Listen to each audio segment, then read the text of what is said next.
Welcome,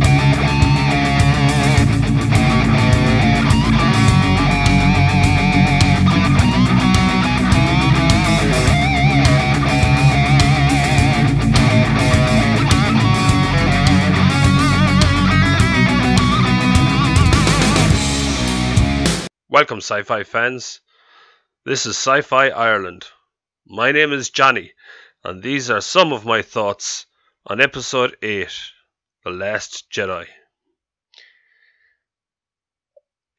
Now, I'm going to talk in detail about the movie, so there will be spoilers, so you have been warned. Spoilers ahead.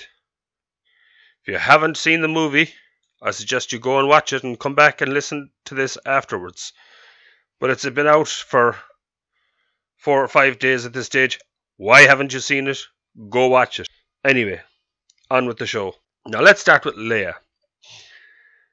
We see in the trailer a scene with Leia on the bridge of Admiral Akbar's ship, the Raddus, named after the Rogue One character.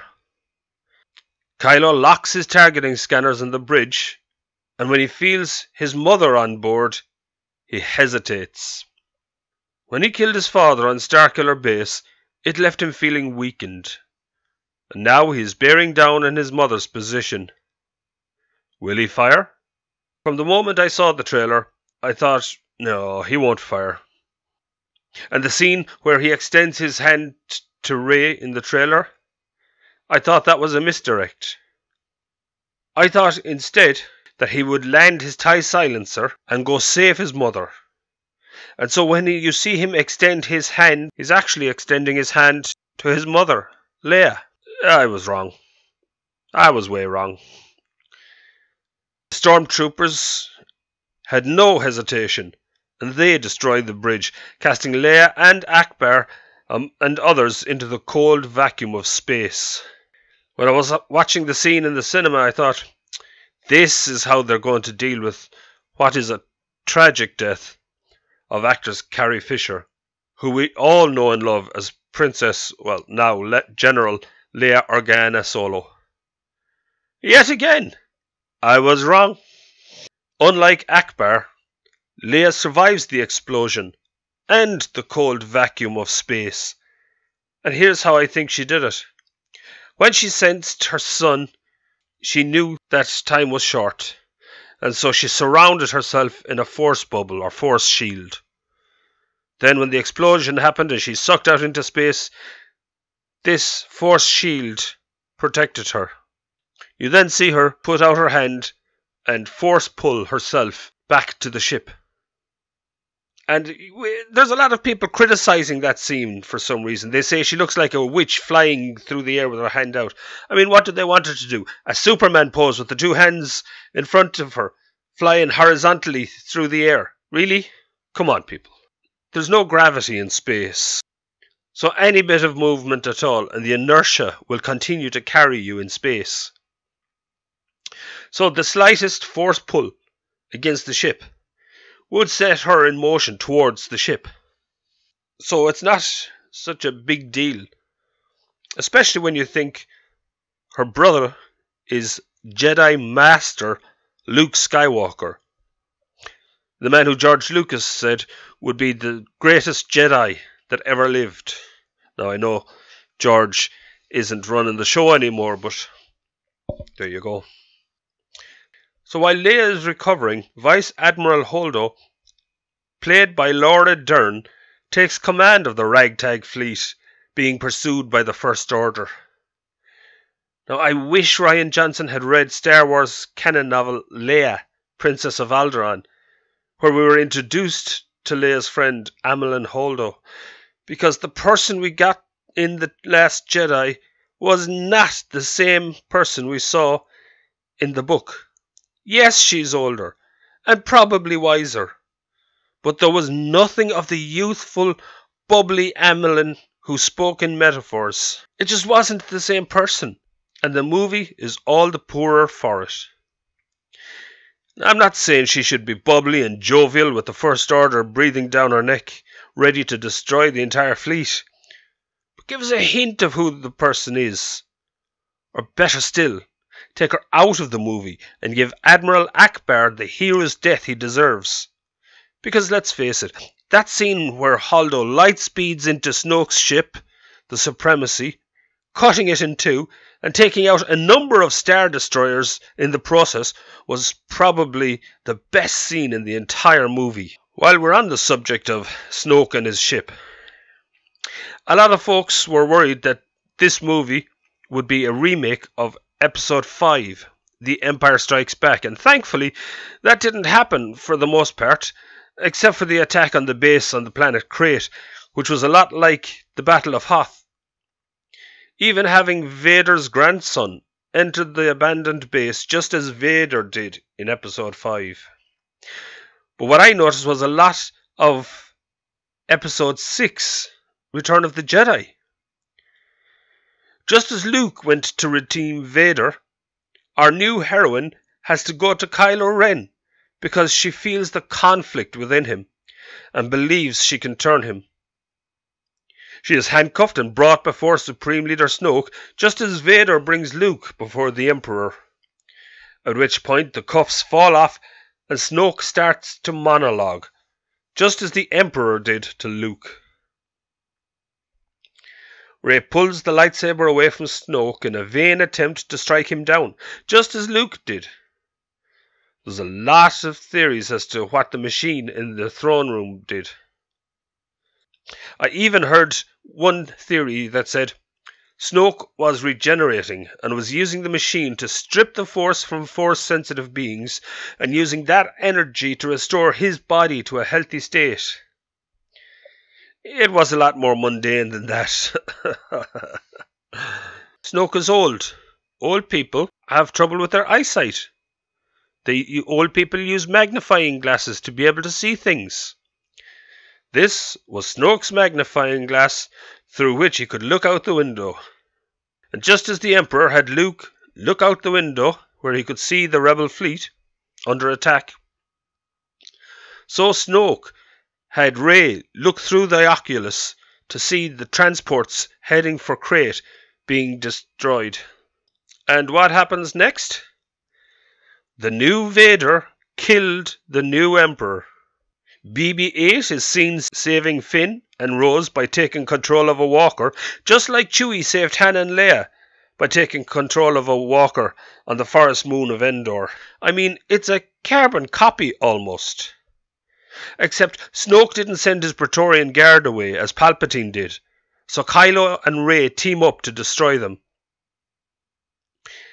The Jedi had 7 forms of combat, each with their own individual style.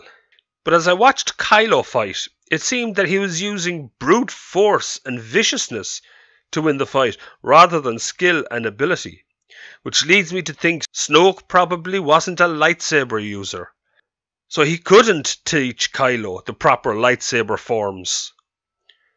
Perhaps his force powers were such that he felt he had grown beyond the need for lightsabers.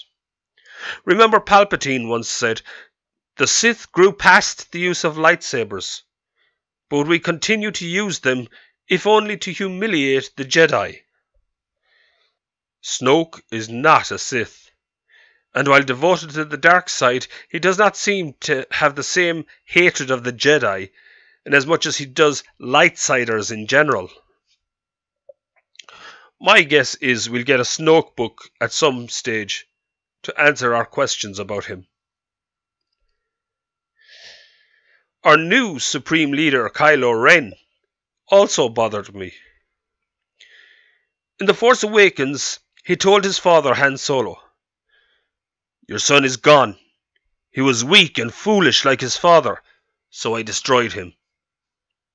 And yet, in this movie, he's quite happy to let Rey keep calling him Ben, over and over again. Not once does he say, "Ben is gone. Stop calling me that."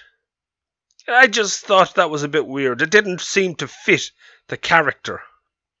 Also, I think he lied to her when he told her parents were no good junkers who sold her for drinking money and were now in a pauper's grave in a Jakku junkyard. If that were truly the case, why was she calling after the spaceship as it headed to the stars in her Force vision? as Unkar Plutt said, "Come on, girlie." Also, as the ship rises, the sun turns into a red rectangle. When Han Solo recaptures the Millennium Falcon in Episode 7, it's taken into a large ship through a large rectangular bay lit with red lights. Finn looks out and sees the ship and says it's the First Order, so he must recognize the type of ship used. Han must have been using a First Order vessel. So in my opinion, either she's a Solo. Remember the guilty look on Han's face as he drew near Maz Kanata's, and she said, "I didn't think there was this much green in the entire galaxy." And why would he offer a job to somebody who he just met, just to keep them around? Because it's his daughter. Or, in my opinion, option 2 is possibly she may be a Force experiment.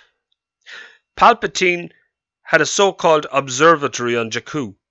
When the base was abandoned, the workers sold her to Unkar Plutt as they left to rejoin the First Order.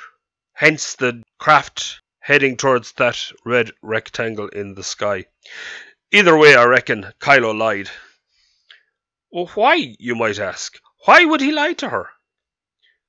Well, he said, "Your parents were no one, and you're no one. But not to me." He extends his hand and says, "Join me." The implication being, join me and be more than the nothing you are now.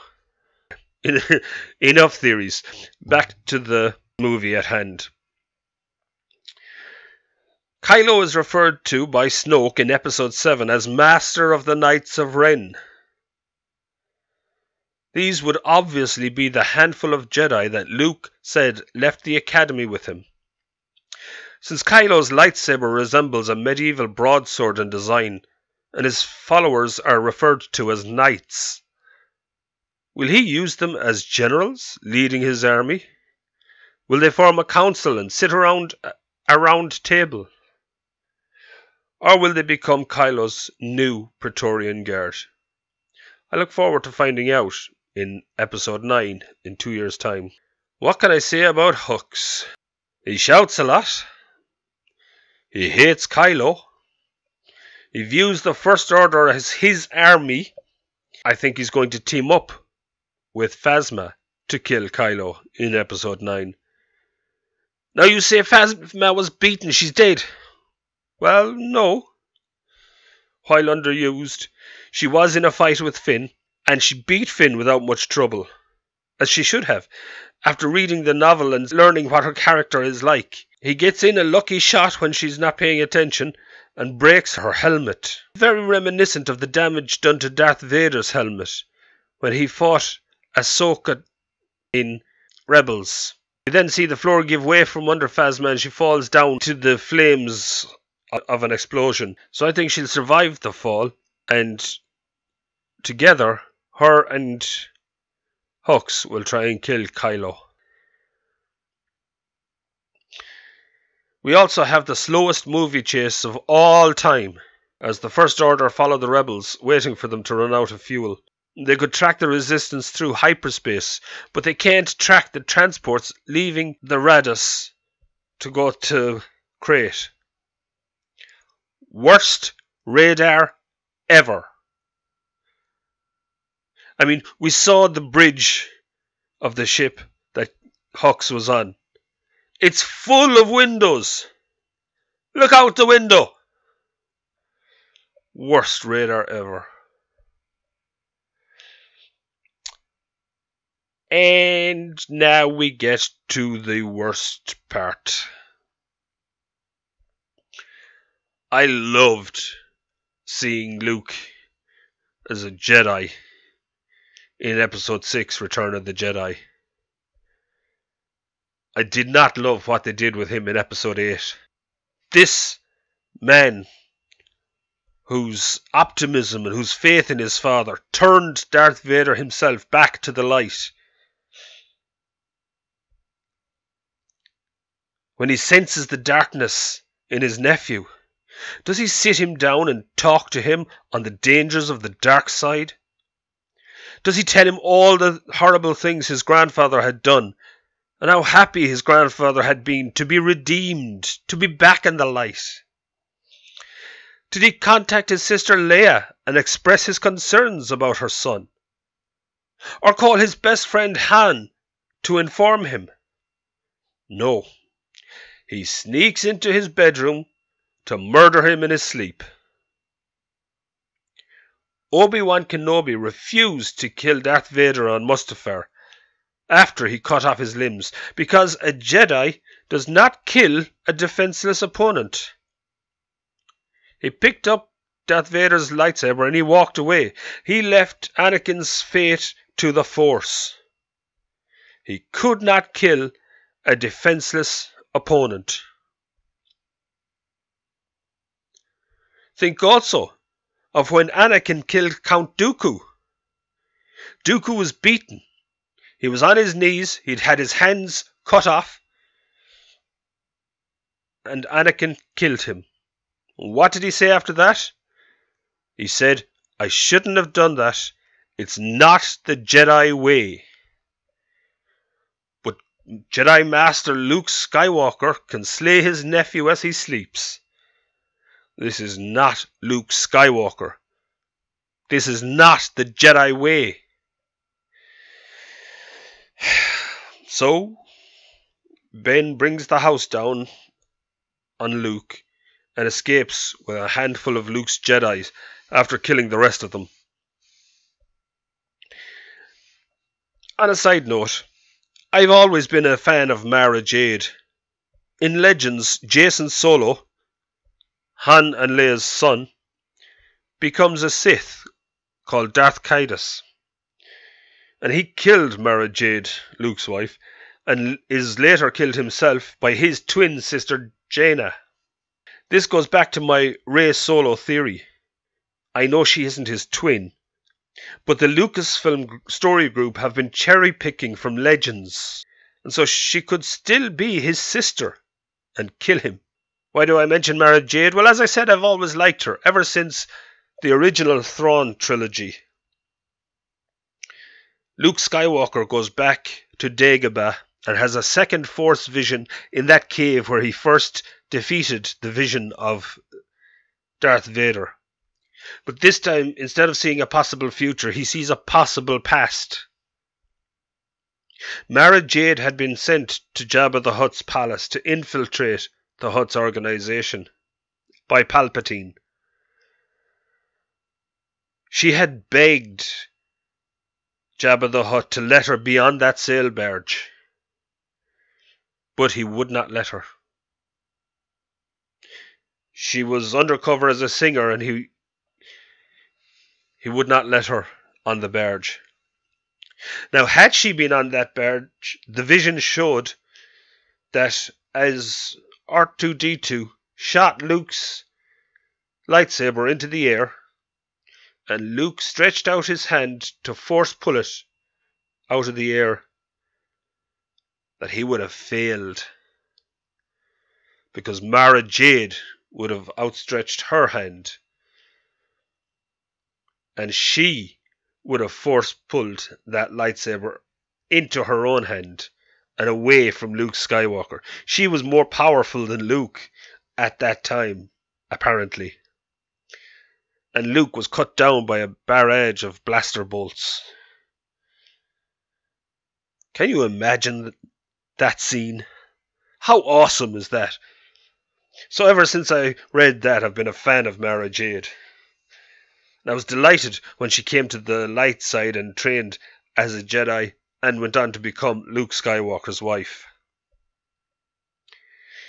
Now, what if we learn in episode 9 from Luke's Force Ghost that yes, he had a wife at the Jedi Academy, and she was killed by Ben and the other Jedi as he left to form the Knights of Ren. I would love that. Back to our movie. When Rey gives him the lightsaber at the start of the movie, Does he ask her where she got this lightsaber from? Now keep in mind, he hasn't seen this lightsaber since Darth Vader removed his hand from the wrist in Bespin, in Cloud City. It's the last time he's seen that lightsaber. And now this stranger shows up on his island, offers him this lightsaber. What's the first thing you'd ask? Oh, where did you get it?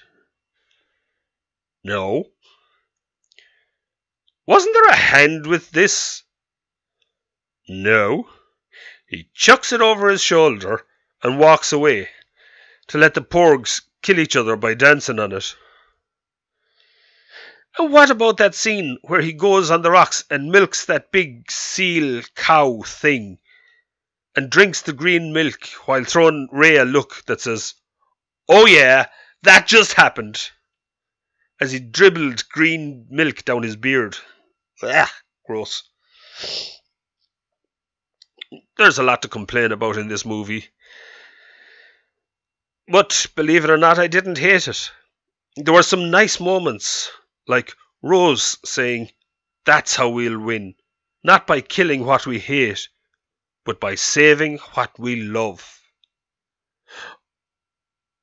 Or when Luke reconnects to the Force and Yoda's Force Ghost shows up.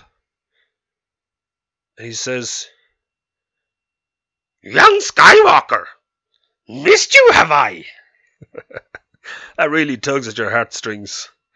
Yes, I know I'm lousy at impersonations, but I give it a go.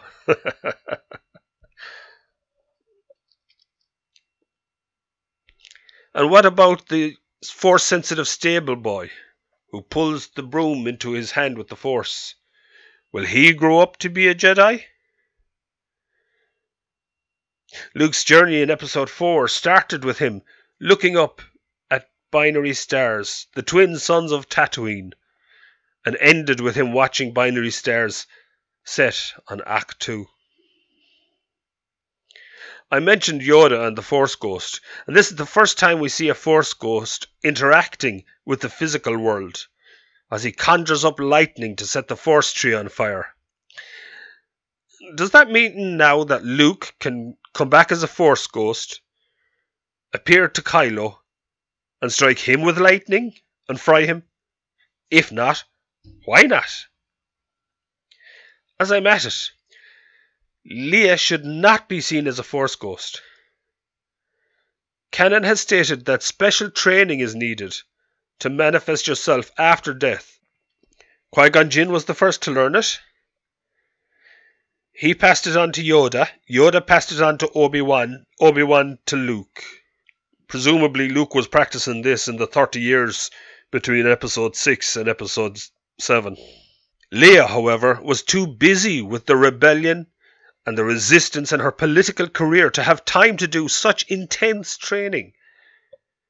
Maybe she learned a few basics, as I said earlier, like Force Pull or something like that, or Force Shield. But to spend the time to become a Force Ghost, she was far too busy. Overall, it's a decent movie. I'd recommend any Star Wars fan to watch it. It's not as good as The Force Awakens, but it's certainly not as bad as the prequels. I give it a 6 out of 10. Well, thanks for listening. If you like what you heard, please hit the like button or leave a comment so that I'll be able to know that in future I should do more content like this. And subscribe to be able to see all the future videos that I'll make on this channel.